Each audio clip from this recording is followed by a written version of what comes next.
हम ब्रजेश सिंह, चाहे ब्रजेश पांडे, ब्रजेश राय, जौन भी बनी, सबको बोला है। हम बोल रहे हैं, हम भी वचन लेते हैं। आज हम सभी लोग वचन लेते हैं। बस वो एक चैनल है हिट्स ऑफ न्यूज, उस चैनल को सब्सक्राइब करने के लिए, उस पे मेरा भी बहुत अच्छा इंटरव्यू हुआ है। आप सभी लोग वहां जाके देखिएगा। बहुत अच्छे अच्छे गाने हम गाए हैं, तो उस चैनल से आप सभी लोग सुनिएगा। तो दोनों हाथ उठा के एक वचन हमें देना है। आप सभी हमें प्यार करते हैं ना? जो लोग हमें प्यार करते हैं सभी लोग, चाचा जी रहुआ भी जो लोग स्क्रीन टच मोबाइल होके घर दुआरे ना करेनी, माने गलते प्यार ना होला ब्यास करे नी हाथ उठाई पूरा पूरा दोनों हाथ जेकर जेकर लगा फोन बा। दादी रोवा लगे ना इतना बगल के फोन में कह दे, ठीक बा? दादी हमारी जाने, हम दादी को बहुत प्यार करते हैं।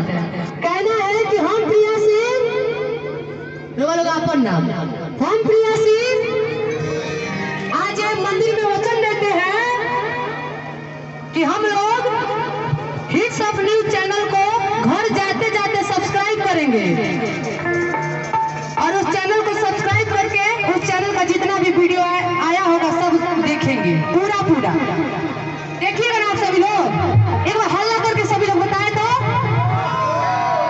अच्छा। अगर लोग ना देखेंगे तो बाबा सब देखता हम तो चल जाए। तो कहे के बाद कि हाथ